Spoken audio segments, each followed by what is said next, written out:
The components of piston engines are subjected to high loads, high temperatures, and high speeds. As the components slide against each other, a force is generated which resists their movement. This force is called friction.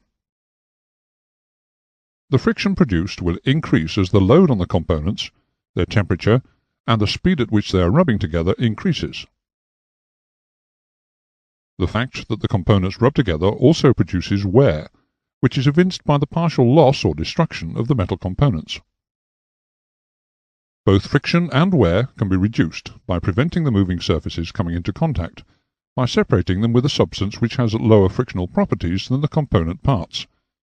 This substance is referred to as a lubricant. Lubricants come in many forms. Grease, powder, and even air can be used as a lubricating substance. However, this lesson will concentrate on the use of oil as a lubricant. There are 4 methods of lubricating the moving parts of an engine with oil. They are the petroil system, where lubricating oil is mixed with the fuel. This system is used mostly in small 2-stroke engines. The pressure system, which has a high-pressure oil pump incorporated in the design, which supplies oil under pressure for lubrication of the major components. The splash system, where oil is thrown onto the major components by the rotation of the crankshaft in the oil sump. And the combination pressure splash method, whereby the major components are supplied by pressure oil from a pump, and remaining components are supplied by splash lubrication. Most modern generation engines use the combination pressure splash method. However, there are 2 types of systems available for controlling and delivering the oil to the engine components. They are the wet sump system and the dry sump system. The primary task of the lubrication system of the engine is to reduce friction and component wear. It also has a number of secondary functions. Of these secondary functions of the lubrication system, perhaps the most important is the task of cooling. The flow of oil through the engine helps to remove the heat from the internal components of the engine. This heat can then be dissipated in a radiator, which must be exposed to the cooling effect of the air flowing past or through the engine cowlings. As the oil flows through the engine, it also carries away unwanted foreign particles, and also the byproducts of the combustion process, such as carbon, which forms on the piston crown, varnish, which forms on the piston skirts, and grease-like sludge in the crankcase. These deposits are strained out of the oil by the oil filter. Thus the oil can be said to clean the engine. The internal metal components are protected against corrosion by the lubricant, particularly if it contains a proportion of fatty oil, a thin film of which tends to stick to the metal surfaces. The oil can act as a hydraulic medium in 2 ways. Firstly, it can provide the power source for the operation of various components on the engine, such as variable pitch propellers. Secondly, it also acts as a hydraulic medium by reducing the shock loading between the shafts and bearings in the engine, thus reducing vibration. The oil system's use as an indicating medium is of great importance to the pilot, as it can give an early warning of impending mechanical failure or loss of power. The lubricant can be used to show the condition of the engine, both in terms of its oil temperature and its oil pressure. On some engines, the oil can also be used in a torque meter to show the power being developed. It should be remembered that an increase in friction will cause an increase in friction horsepower, and therefore a reduction in the brake horsepower developed by the engine. Thus, the ability of the lubricant to reduce friction and wear is of prime importance, but the secondary functions of the lubricant, such as cooling, cleaning, corrosion protection, and as hydraulic and indicating mediums, should not be ignored. There are 2 lubrication systems in common use in aircraft engines. They are the wet sump and dry sump systems. The system used is normally dependent on the power output of the engine and the role of the aircraft. The principle of lubrication of the engine is the same whichever system is used. The main difference between the two systems being the method which is used to store the supply of oil.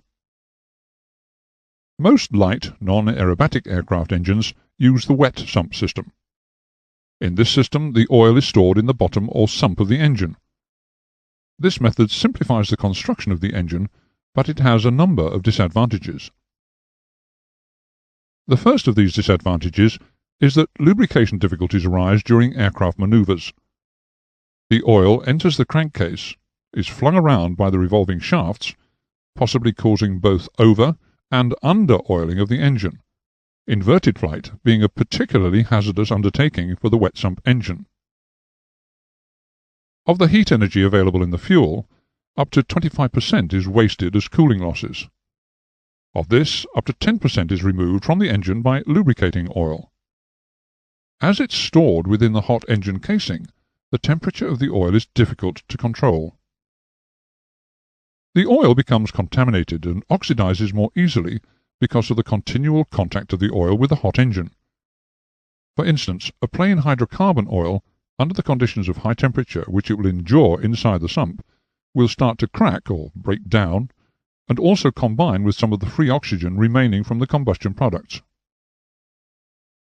Finally, the oil supply is limited by the sump capacity.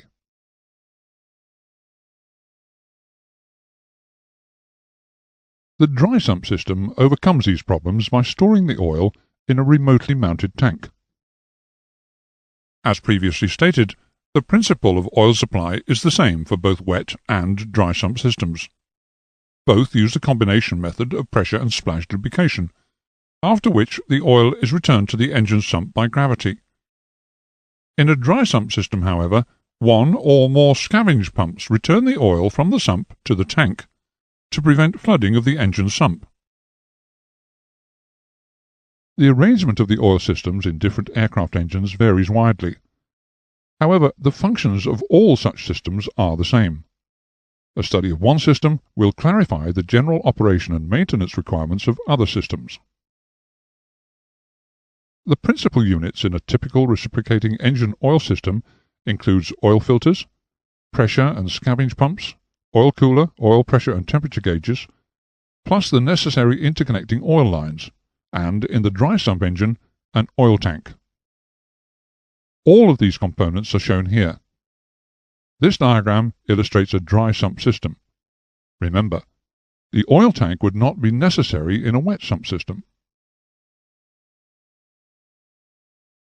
Oil tanks are made of sheet metal, suitably baffled and strengthened internally to prevent damage due to the oil surging during aircraft maneuvers. The tank is placed, whenever possible, at a higher level than the engine to enable a gravity feed to the pressure pump. The tank forms a reservoir of oil, large enough for the engine's requirements, plus an airspace. The airspace is necessary to cater for several situations. For instance, the increased oil return when starting the engine. When, after a run, the engine is stopped, the walls of the crankcase are saturated with oil, which will drain into the sump. The oil will remain there until the engine is started, when the scavenge pump will return it to the tank. Next, the expansion of the oil, and therefore its greater volume as the oil absorbs heat from the bearings, necessitates a greater volume of space than otherwise would be the case if the oil was cold. Likewise, the oil suffers quite a beating from the engine components, as they attempt to thrash air into it in a similar manner to the preparation of a soufflé.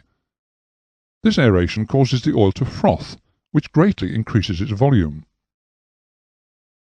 Another reason why the airspace is necessary is the fact that oil can be displaced from the variable pitch propeller and any other automatic controlling devices when they're used. The hot pot forms a separate compartment within the oil tank. Its purpose is to reduce the time taken to raise the temperature of the oil when starting the engine from cold, by restricting the quantity of oil in circulation when the oil is cold and viscous. The hot pot consists of a cylinder of metal fitted above the oil outlet to the engine. The oil must pass through the hot pot to reach the pressure pump. During engine start, the level of oil in the hot pot drops as it's taken into the engine. This uncovers a ring of small diameter ports which are cut in the wall of the hot pot. These ports offer a high resistance to the flow of cold, thick oil, so that very little of it passes into the hot pot to join the oil going into the pressure pump. Nevertheless, it is this oil, and the oil which was already in the hot pot, which is passed to the engine and then recirculated. After passing through the engine, the now hot oil is returned to the tank, where its heat raises the temperature of the walls of the hot pot. The oil in the immediate vicinity outside of the walls of the hot pot is also heated, and becomes less viscous as a consequence, so that the ports offer less resistance to its flow, and progressively more and more oil is brought into circulation. If a feathering propeller is fitted to the engine, the lower ring of feed ports in the hot pot are placed above the bottom of the tank. This provides a feathering reserve of oil, even if the main tank has been emptied through the normal outlet, as may occur if the main feed pipeline was to develop a leak or completely fail. Scavenge oil from the engine sump is passed over a de-aerator plate to the inside of the hot pot. The plate separates the air from the oil to reduce frothing. The oil tank is vented through the crankcase breather to prevent oil losses during excessive frothing conditions.